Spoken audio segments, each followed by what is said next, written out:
Así que busquen en sus Biblias Salmo 119. Hoy vamos a recorrer del 25 al 32. Y recuerden que cada comienzo de verso empieza con la letra Dalet, que es la cuarta letra del alfabeto hebreo. Vamos a leer. Dice así: abatida hasta el polvo está mi alma, vivifícame según tu palabra. Te he manifestado mis caminos y me has respondido, enséñame tus estatutos. Hazme entender el camino de tus mandamientos para que medite en tus maravillas. Dice, se deshace mi alma de ansiedad, susténtame según tu palabra. Aparta de mí el camino de la mentira y en tu misericordia concédeme tu ley. Escogí el camino de la verdad, he puesto tus juicios delante de mí. Me he apegado a tus testimonios, oh Jehová, no me avergüences. Por el camino de tus mandamientos correré cuando ensanches mi corazón. Vamos a orar. Señor, hoy nos unimos al clamor de este hijo tuyo que escribe este salmo, Dios. También tenemos periodos de lucha, de crisis, del alma abatida, de ansiedad y depresión, Dios. Hoy queremos aprender en tu palabra, Dios, cuál es tu respuesta y cuál debe ser nuestra actitud frente a estas circunstancias que nos suelen pasar también a nosotros. Así que ahora nos disponemos a escucharte a ti, Señor. Háblanos al corazón, abrimos nuestro corazón, nuestra mente, para que tu palabra sea quien nos vivifique, Dios. Ayuda al predicador en el nombre de Jesús. Amén. Antes de comenzar, quiero que podamos pensar en algunas cosas extrañas, en algunas cosas paradójicas que nos suele pasar a los creyentes también. Y que a través de este pensamiento podamos respondernos con absoluta sinceridad. Pregunto, ¿puede un cristiano sentirse triste o desalentado al punto de caer en depresión? ¿Eso puede pasar? ¿Puede un cristiano experimentar episodios de intranquilidad, ansiedad o hasta de angustia? Ahora, yo sé que usted está diciendo, por supuesto que sí. ¿Quién no ha sentido alguna vez estas cosas? ¿Quién no ha estado alguna vez en estos valles de depresión y ansiedad? Entonces, permítame hacer otra pregunta más. Cuando nos pasan estas cosas, ¿qué hacemos? ¿Qué hacemos cuando atravesamos estas experiencias dolorosas? ¿Cómo respondemos? ¿Qué cosa diferente hacemos nosotros del mundo? ¿Buscamos un psicólogo? Déjenme recordarles, hermanos, un pedazo de la historia de la Reforma Protestante del siglo XVI. Martín Lutero, la noche antes de su juicio en Worms, se sentía así. La historia dice que Martín Lutero, la noche antes de comparecer ante los juzgadores, estaba ansioso, estaba intranquilo y temeroso de verdad. Pero a pesar de las amenazas y de su posible muerte, él estaba dispuesto a defender la verdad y sus convicciones ante el emperador y la iglesia. Lutero, hermanos, había estado preparándose para este momento durante muchos meses. Pero la noche antes que pase este juicio, hermanos, él ha estado intranquilo, sumido en oración y en una reflexión bien profunda. Como sabemos, hermanos, Martín Lutero, el 31 de octubre de 1517, había publicado sus 95 tesis, clavándolos en la puerta de la iglesia de Wittenberg. Lutero estaba cuestionando la venta de indulgencias y otras prácticas antibíblicas que la Iglesia Católica había introducido a su fe. Su postura, hermanos, era desafiante. Y esto lo había llevado a que crezca la controversia contra él y finalmente fuera llamado a un juicio. Como saben, el juicio se ha llevado a cabo en la Dieta de Worms en 1521, donde Lutero ha sido llamado a retractarse de sus escritos. Pero Lutero no estaba tan dispuesto a retractarse. Él estaba convencido que lo que decía era la verdad y que su conciencia estaba atada a la palabra de Dios y que no podía contradecirse, no podía actuar en contra de lo que él mismo creía que era verdad. Después del juicio, Lutero ha sido declarado hereje y puesto bajo el bando imperial. Este hecho ha marcado el inicio de la Reforma protestante. Pero la noche antes de aquel juicio, Lutero había enfrentado momentos de profunda tensión, grande angustia e incertidumbre por lo que le iba a pasar, pero también mucha tristeza en su alma por la ceguera espiritual de los religiosos de su época. ¿Y cuántos se habían alejado ellos de las Escrituras y habían pisoteado el verdadero valor de ellas? Como ven, aquí tenemos un claro ejemplo de las oscuras sombras de la angustia y la ansiedad que suelen experimentar los hijos de Dios. Momentos donde lo único que tenemos con nosotros es Dios y lo que Él ha dejado dicho en su palabra. En nuestro estudio de hoy, hermanos, vamos a ver al salmista expresando sus crisis emocionales y hasta existenciales, buscando salvación y refugio en el único que puede encontrar eso, en Dios y en su ley. He titulado este sermón Vivificados del polvo.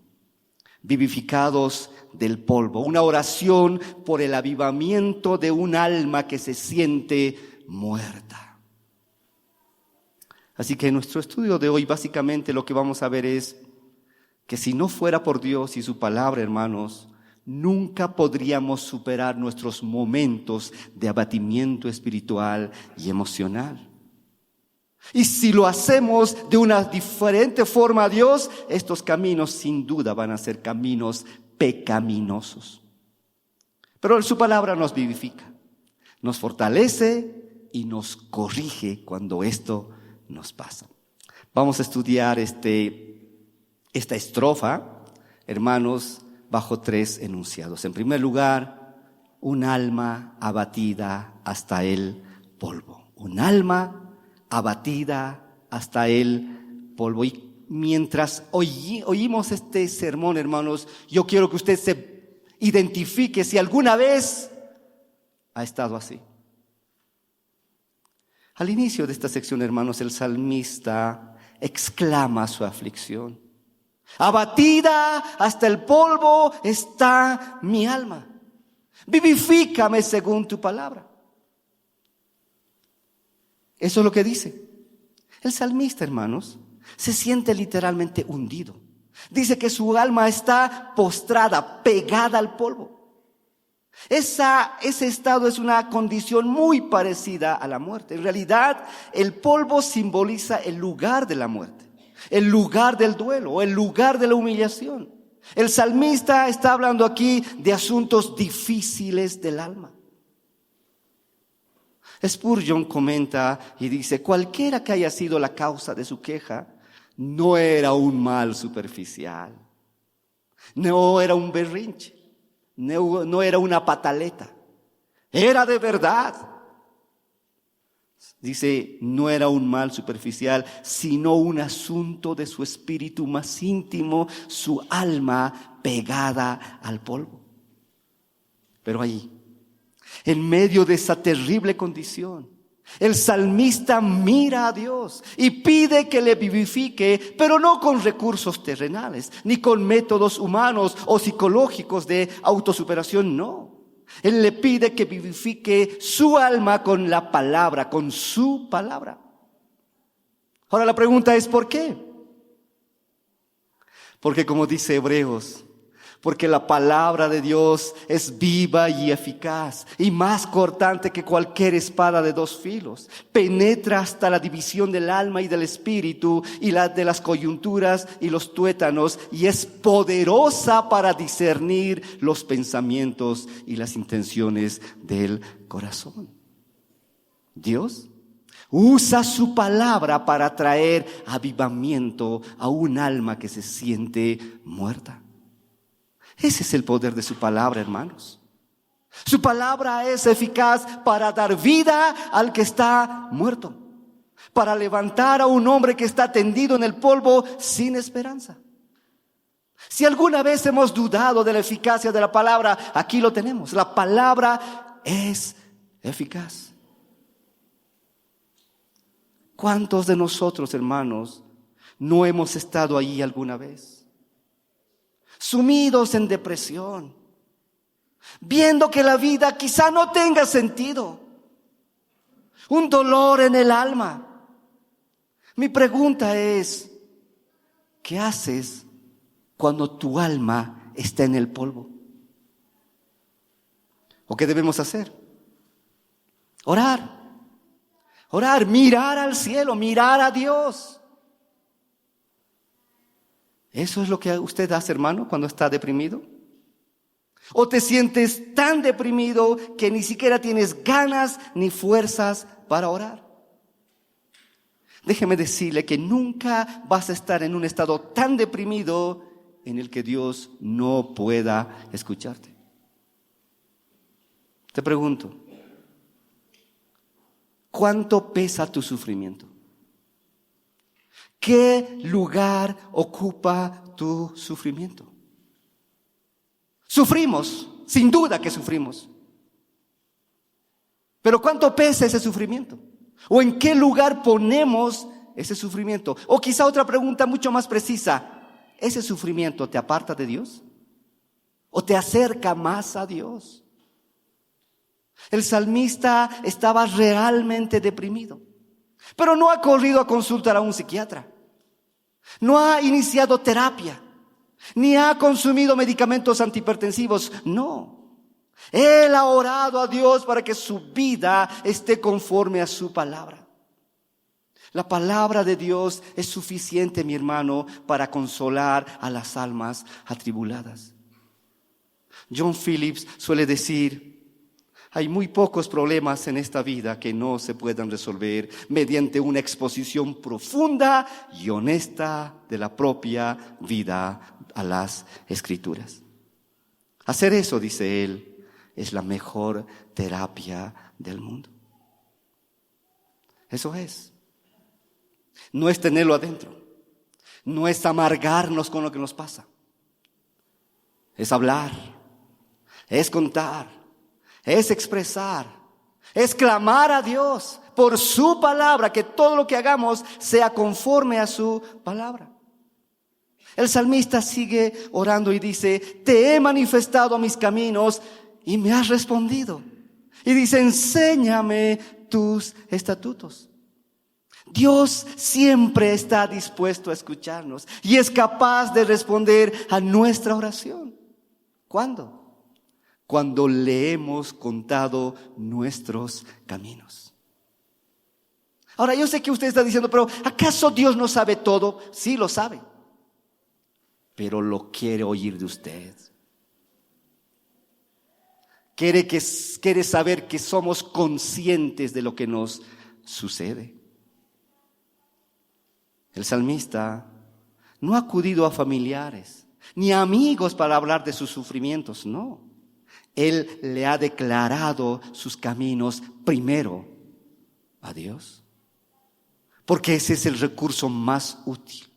En realidad, el único recurso útil de verdad. Por eso dice Hebreos 4:16: acerquémonos pues confiadamente al trono de la gracia para alcanzar misericordia y hallar gracia para el oportuno socorro. Es acercarnos a Él, es con Él. Si tu alma, hermano, está en la miseria, no pierdas demasiado tiempo hablando con personas. que no van a resolver tu situación.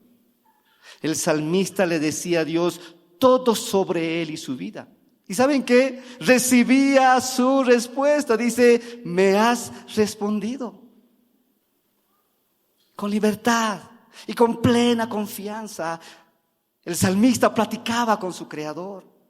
Ahora, no solamente de sus progresos y aciertos, sino también de sus temores y sus desaciertos.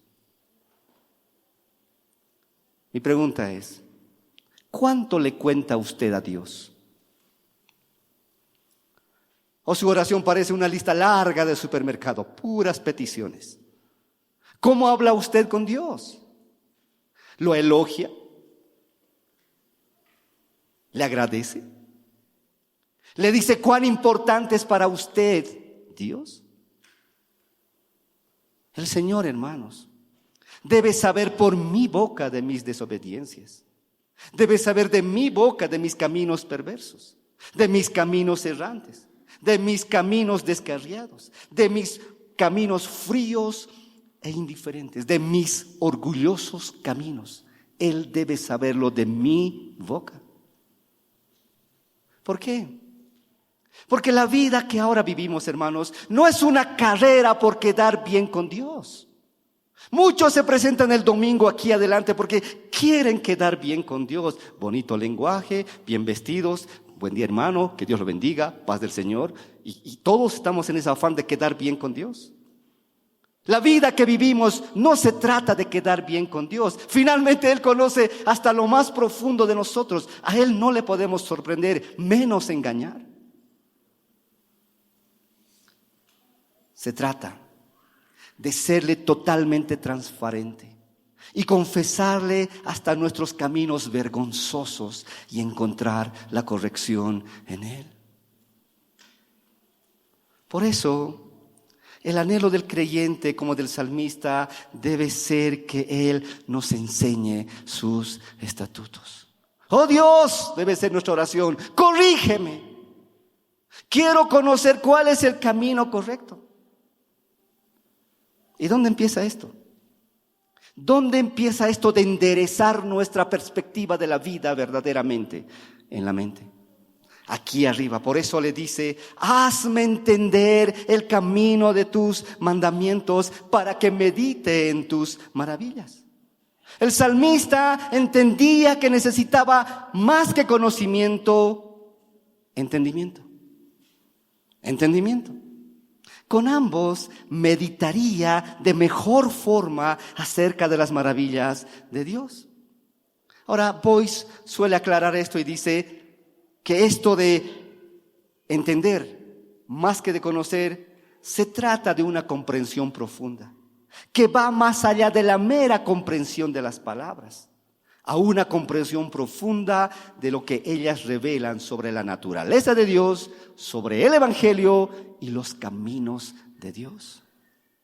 Cuando Él nos habla en su palabra, debemos entender cuál es su perspectiva acerca de lo que estamos sufriendo. ¿Cuál es tu parecer, Dios?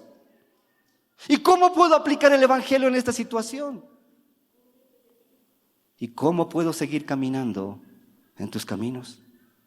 Así que si se dan cuenta, necesitamos más que información. Necesitamos perspicacia. Necesitamos comprender la palabra de Dios verdaderamente. Mientras Dios nos dé entendimiento, debemos meditar en sus maravillas. La pregunta es, ¿lo estás haciendo? Aquí entre nosotros hay gente que realmente aplica muy bien en la parte académica. Los mejores alumnos de este lugar están sentados aquí. Lo sé porque el año pasado he asistido a una de sus graduaciones y realmente me he quedado muy satisfecho. Pero quiero preguntarle, ¿usa esa misma capacidad de intelecto para entender los caminos de Dios? Mientras tengamos intelecto, nuestra mayor codicia debe ser entenderle a nuestro Creador. Porque si no, nuestra vida va a ser un pasar, y como han leído esta mañana Eclesiastés, vanidad de vanidades, todo es vanidad. En segundo lugar, vamos a ver un alma derretida de angustia. Como que el salmista va en ascenso. Una vez más el salmista confiesa con otros términos su crisis del alma. Dice, se deshace mi alma de ansiedad. De angustia se derrite mi alma, según otra traducción. Seguramente, hermanos, no está hablando de un llanto superficial, sino de un llanto intenso. El salmista llora tan fuerte que parecía que su alma se derretía de dolor. ¿Cuándo ha sido la última vez que ha sentido eso usted?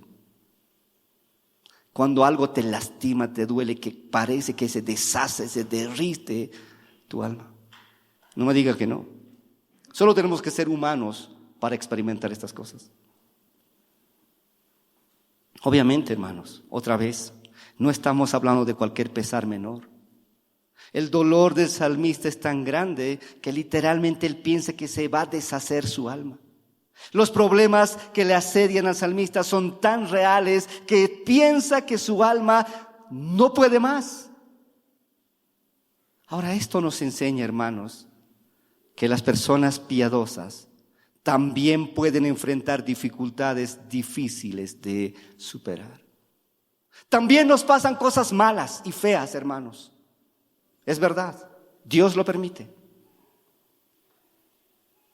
Los cristianos podemos experimentar periodos largos de tristezas persistentes. Nos salimos de una para entrar en otra etapa más dolorosa. Pero el salmista, a pesar de su terrible realidad terrenal, él puede poner su mirada en el cielo, en lo eterno. Por eso pide a Dios que le sustente conforme a su palabra. Susténtame, le dice, según tu palabra. En momentos de dolor, mis hermanos, la palabra de Dios es lo único que necesitamos. Quizás no lo he escuchado bien. En momentos de dolor, de máximo dolor, la palabra de Dios es lo único que necesitamos. Es el único bálsamo para el corazón herido. Morgan lo pone en estos términos. El cantor se siente oprimido, abrumado. Necesita desesperadamente ayuda y fuerza. ¿Cómo lo busca? Dice, no pidiendo piedad, sino aplicando decididamente la ley de su Dios. Cuando viene una criatura, un niño con 41 de fiebre, como hemos recibido esta semana en la clínica, ¿qué le aplicamos? Paños fríos, ¿verdad? Porque hay que hacer algo urgente para remediar esta situación, ¿no? Medios físicos aquí, paño frío. Cuando nuestra alma está herida, debemos aprender a aplicar paños fríos de la palabra de Dios. La pregunta es, ¿usted lo hace? ¿Saben cuál es el problema promedio de nosotros? Subestimamos la palabra de Dios. Qué lindo, pastor, predica el domingo. Es lindo, es poesía.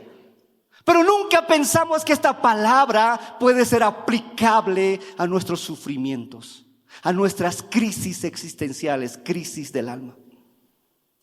Por eso no lo leemos, por eso no buscamos. Lo dejamos olvidado en la semana y desempolvamos el domingo por la mañana, porque puede ser que no parezca cristiano si voy sin Biblia.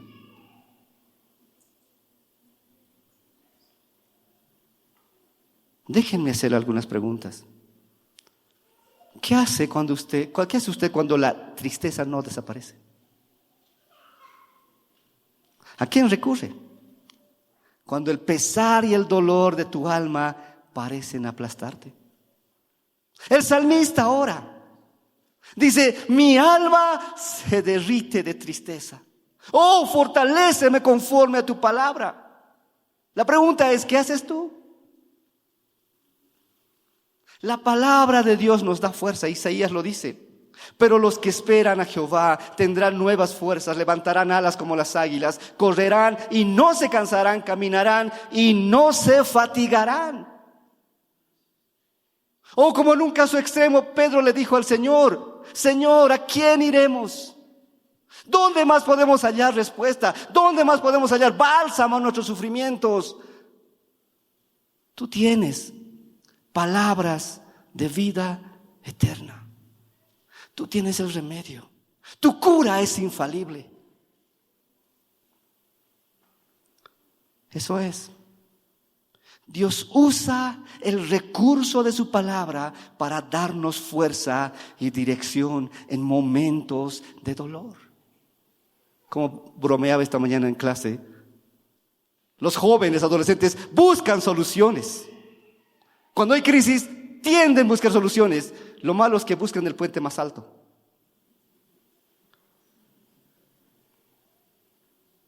Ese es el problema. No hay otro recurso posible. No hay sustitutos para la palabra de Dios. O usamos la palabra de Dios o sucumbimos, hermanos, ante nuestras aflicciones del alma. Y muchos dicen: no he leído la palabra de Dios, no he recibido mensaje del Señor, tampoco he hablado con el pastor, pero ya pasó el tiempo. No ha pasado el tiempo. Hay amargura en su corazón, hay rencor en su corazón. Quiere vengarse, está esperando la oportunidad de hacerle caer. No lo ha superado. No debemos subestimar el poder de la palabra de Dios. Se cuenta que un domingo Charles Spurgeon había dirigido algunas palabras a sus críticos desde el púlpito. Él ya era controversial. Él dijo: algunos me han criticado y me han dicho que soy demasiado anticuado, porque siempre cito la Biblia y no hablo lo suficiente sobre ciencia. Bueno, dijo él, hoy entre nosotros hay una viuda que ha perdido a su único hijo. Quiere saber si volverá a verlo.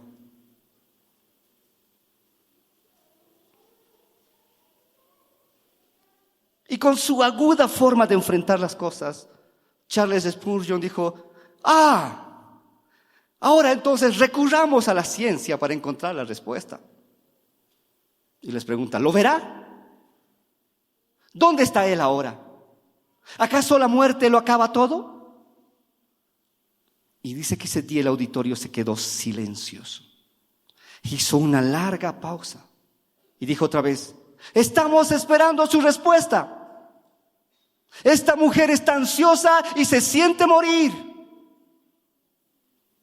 Otra vez una larga pausa. Y dijo: nada que decir. Entonces recurramos y abramos el libro. Veamos qué dice la Biblia. Interesante. Hay cosas que en la vida nunca vas a encontrar respuestas, porque las respuestas están aquí. No están en el mejor amigo, ese que parece filósofo y psicólogo a la vez, ¿no? No están en las tiernas palabras del Padre, porque las palabras del Padre son tiernas siempre.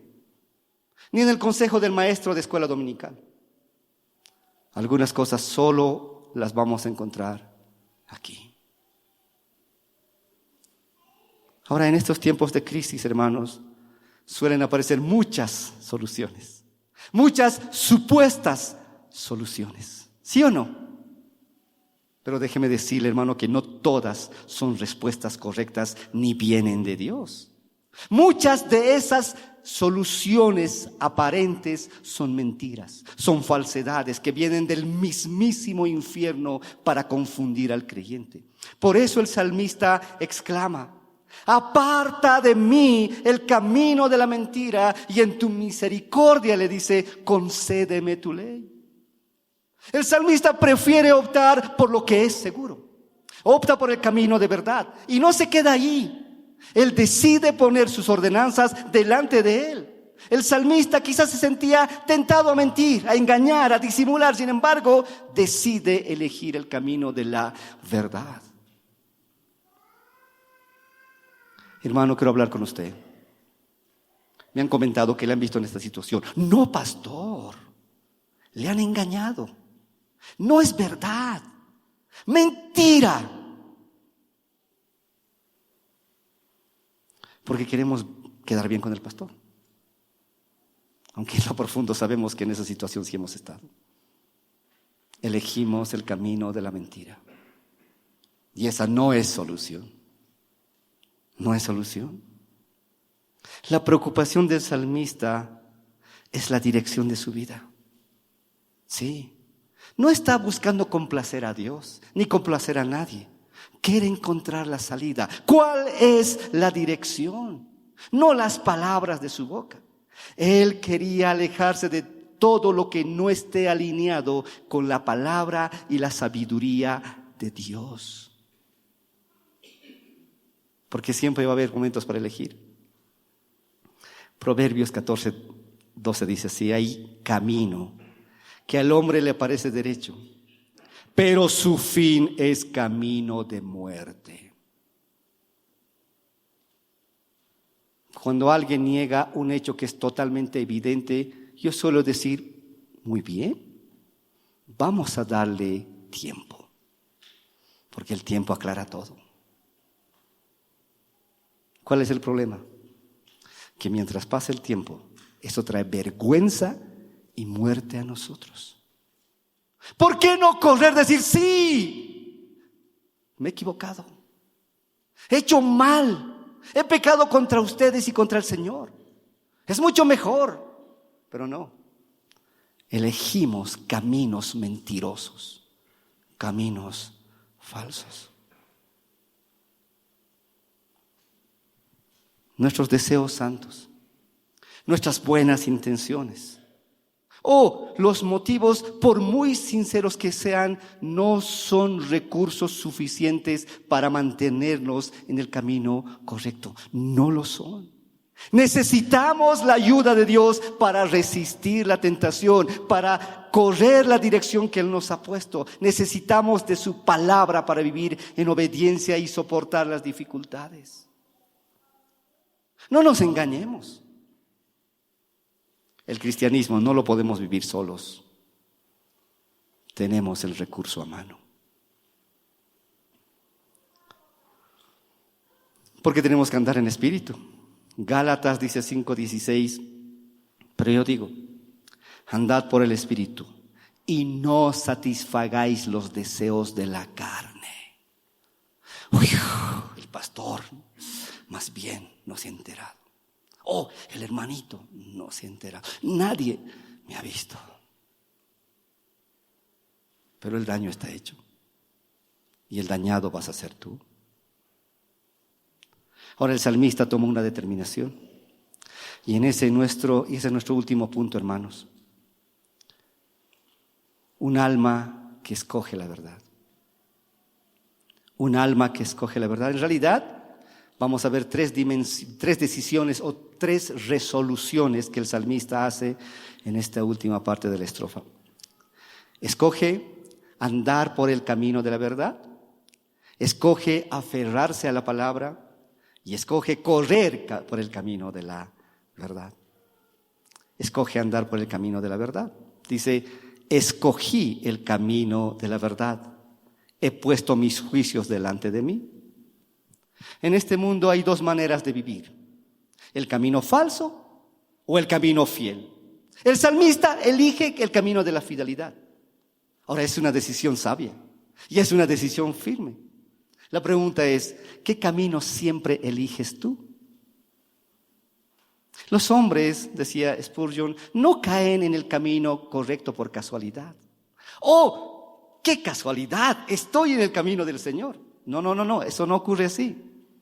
Deben elegirlo y continuar eligiéndolo o pronto se apartarán de Él.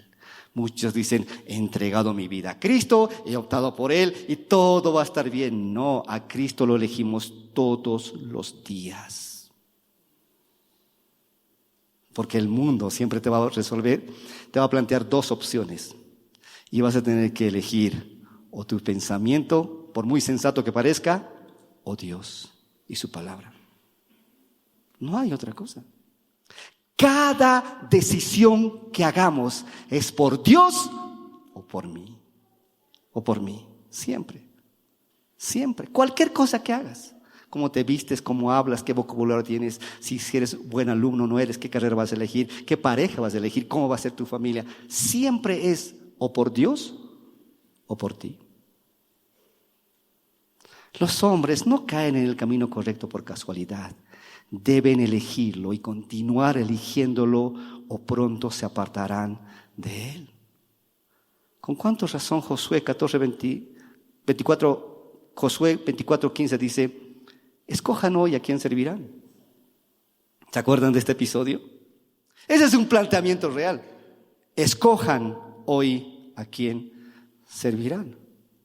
Y cuando Jesús visita a Marta y a María, y Marta está muy afanada con las cosas domésticas, pero María en cambio se sienta a los pies de Jesús para escucharlo atentamente.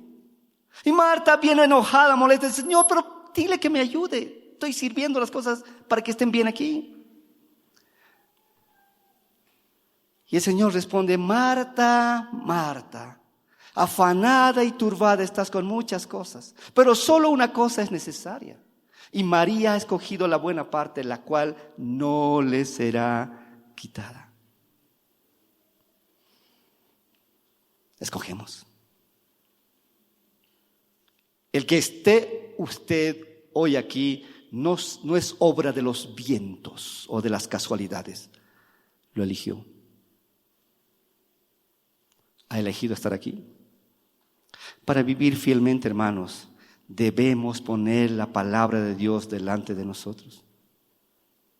Charles Spurgeon dice: los mandamientos de Dios deben ser puestos ante nosotros como un blanco al que apuntar, un modelo a seguir y un camino por el que debemos andar. ¿Entiende? Eso es. Ponemos la palabra de Dios y ese es el blanco que debemos apuntar. Ese es el modelo que debemos seguir y el camino por el que debemos caminar. ¿Elegimos? Sí. En Daniel 1, conocen bien la historia. El rey Nabucodonosor había sometido a Daniel y a los demás esclavos nobles a un programa de entrenamiento, ¿no? Ellos debían ser entrenados mental y físicamente para servir en el imperio babilónico, lo que cualquier rey haría. La mayoría de los jóvenes esclavos habían visto como una oportunidad para sacar el máximo provecho de esta difícil situación.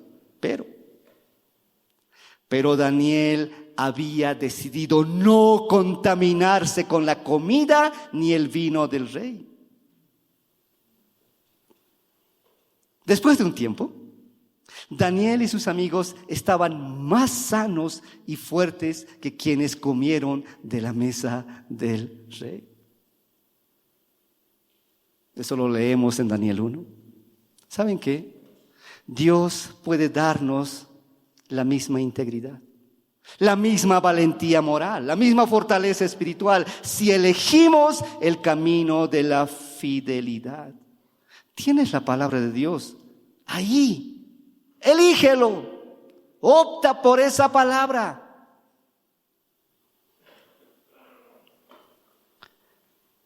En segundo lugar, el salmista escoge aferrarse a la palabra. Dice: me he apegado a tus testimonios, oh Jehová, no me avergüences. El salmista entendía que si se entregaba por completo a Dios, era apegarse a su palabra. Como un náufrago que se aferra a una tabla flotante en el mar para no ahogarse. Así. Por eso, mi hermano, si tu alma alguna vez ha sido abatida hasta el polvo, ahora debes aferrarte a la palabra de Dios. Es decir, envolverte, atarte y enredarte en las palabras de tu Dios. No debes quedarte en el suelo, debes aferrarte a lo único que te puede sacar de ese estado deliberada, estratégica y continuamente. Juan 8 dice, si permanecéis en mi palabra, seréis verdaderamente mis discípulos y conoceréis la verdad, y la verdad os hará libres. ¿Saben qué? Ese es el poder de la palabra de Dios. Si honramos a Dios, Él nos va a honrar. Si mantenemos en alto la palabra de Dios, Él no nos va a defraudar. Si nos ocupamos en los asuntos de Dios, Él se va a ocupar de nuestros asuntos. Y finalmente, el salmista escoge correr por el camino de la verdad. Dice el verso 32, por el camino de tus mandamientos correré cuando ensanches mi corazón. Después de comenzar abajo, en el polvo, ahora el salmista está corriendo. Esta es una hermosa progresión, hermanos, de confesar a elegir, de aferrarse a correr. Sin duda es una imagen de devoción ferviente, diligente y celosa a la palabra de Dios. Andar no es suficiente, debemos correr por el camino de los mandamientos de Dios. Esta es la progresión correcta de la vida cristiana. Debemos pasar de andar a correr. Ahora te pregunto, ¿estás progresando? ¿Estás corriendo? ¿Has pasado de andar a correr por la palabra de Dios? ¿O te has estancado? ¿Te mantienes firme en el camino? Escucha esta recomendación de 1 Corintios de Pablo. ¿No saben que en el estadio todos compiten, pero solo uno se lleva el premio? Corran de tal manera que lo obtengan.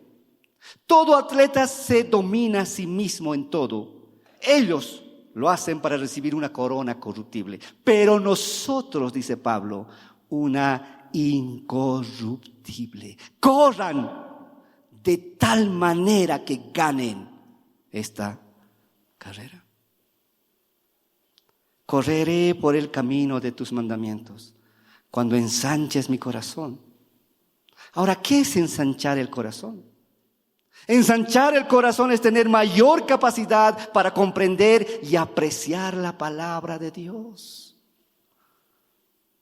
Un día escuché un testimonio bien honesto de un pastor que yo admiro muchísimo. Dijo, hasta hace pocos años nunca tenía ganas de leer la Biblia. Era pastor, maestro de seminario. Es en estos últimos años que Dios me ha dado placer, gusto, ganas de leer su palabra. Esta es una confesión muy valiente, pero honesta. Sí. Ensanchar el corazón es tener mayor capacidad para comprender y apreciar la palabra de Dios. El salmista confiaba que él podía correr porque Dios estaba ensanchando su corazón. El salmista no ora para que Dios ensanche su fama, su éxito o su impacto. No, al salmista lo que le preocupa, hermanos, es que Dios ensanche su corazón. ¿Sí? Que ensanche su corazón. Y esa también debe ser nuestra preocupación. Sí. ¿Por qué no caminamos solos? Hebreos 12:1 y 2 dice, por tanto nosotros también, teniendo en derredor nuestro tan grande nube de testigos, despojémonos de todo peso y del pecado que nos asedia. Y corramos. Aquí Pablo lo repite otra vez. Y corramos con paciencia la carrera que tenemos por delante, puestos los ojos en Jesús, el autor y consumador de la fe, el cual por el gozo puesto delante de él sufrió la cruz, menospreciando el oprobio, y se sentó a la diestra del trono de Dios. Eso es correr a Él. Cuando las cosas se están cayendo debajo de nuestros pies, corre a Él. Cuando nuestra alma se deshace, se derrite, corre a Él. Cuando las cosas están tan mal que pienso que realmente se va a deshacer mi alma, corre a Él. Corre a su palabra. La noche antes de comparecer ante ese juicio, Martín Lutero hizo una oración. Y saben que les tengo una buena noticia. Yo tengo esa su oración. Y se los voy a leer. ¿Cómo oró Martín Lutero antes de ser juzgado, cuando su vida estaba en peligro? Porque podrían ordenar matarlo. Dijo él: oh Dios todopoderoso y eterno, cuán terrible es este mundo. He aquí abre su boca para tragarme y yo confío tan poco en ti. Cuán débil es la carne y Satanás cuán fuerte. Si debo poner mi confianza solo en la fuerza de este mundo, todo está perdido. He llegado a mi última hora. Se ha pronunciado mi condena. Oh Dios, ayúdame contra toda la sabiduría del mundo. Hazlo, tú puedes hacerlo, tú solo lo puedes hacer. Porque esta no es mi obra, sino la tuya. No tengo nada que hacer aquí, nada por lo cual contender con estos grandes del mundo. Desearía que mis días transcurriesen felices y en paz, pero la causa es tuya y es una causa justa y eterna. Oh Señor, ayúdame, Dios fiel e inmutable. No pongo mi confianza en el hombre, en ningún hombre alguno. Sería en vano. Todo lo que es humano es incierto. Todo lo que procede del hombre cae. Oh Dios, mi Dios. Él tenía ciertas dudas y estaba escuchándole. ¿No me oyes? Dios mío, ¿has muerto? No, no puedes morir, solo te estás ocultando. Tú me has escogido para esta obra, lo sé bien. Entonces Dios, actúa. Ponte a mi lado por causa de tu bien amado Jesucristo, que es mi defensa, mi escudo y mi torre fuerte. Señor, ¿dónde te ocultas? Oh mi Dios, ¿dónde estás? Ven, estoy listo. Estoy dispuesto a entregar mi vida por tu verdad. Manso como un cordero, porque la causa de la justicia es tu causa. Nunca me separaré de ti, ni ahora ni por la eternidad. Aunque el mundo estuviera lleno de demonios, aunque mi cuerpo, que todavía es la obra de tus manos, deba morir, ser estirado sobre el pavimento, cortado en trozos, reducido a cenizas, mi alma es tuya. Tu palabra es mi garantía. Mi alma te pertenece y morará siempre contigo. Amén. Oh Dios, ayúdame. Amén. Esa es la oración. Cuando las cosas estén cayendo, despedazando debajo de nuestros pies, ahí está Él, soberano y poderoso. Él no se ha movido, está ahí para escucharnos. Vamos a orar. Como nuestro hermano Martín, Señor, cuán poco confiamos en ti, cuánto confiamos en nosotros mismos. Oh, cuán suficientes nos creemos, Dios. Oh, cuando vienen problemas o cuando nuestra alma está tan deshecha, Señor, aún pensamos que podemos arreglarlo, remediarlo. Pero no es verdad, porque solo tu palabra tiene esa capacidad. Tienes eficacia para reponernos otra vez y darnos aliento de vida. Eres tú, a través de tu palabra, que vivificas nuestra alma desde el polvo, Dios. No somos nosotros, eres tú. Hoy, Señor, te traemos delante de ti todos nuestros aciertos, pero también nuestros errores, nuestros descarríos y nuestras vergüenzas, Dios, para que tú puedas poner orden en nuestra vida, darnos la dirección correcta, Señor. Oh Dios, ayúdanos, socórrenos, Señor. Necesitamos el auxilio tuyo. Oh, necesitamos de solo caminar, a pasar a correr, Señor, en tu palabra, por tu palabra, hasta llegar a ti, Señor. Concédenos ese privilegio. Gracias, Dios, porque abres tu boca y nos hablas, porque abras tus manos, Señor, y nos abrazas. Cuando estamos, Señor, caídos, quizá con el alma deshecha, Señor, estás tú para levantarnos. Gracias por ser fiel. Gracias por siempre mantenernos firmes. Muchas gracias, Señor. Tú eres nuestro Dios, nuestro gran libertador. Y por eso estamos aquí, Señor. Gracias por tu palabra. En el nombre de Jesús. Amén. Amén. Que Dios les bendiga, mis amados hermanos.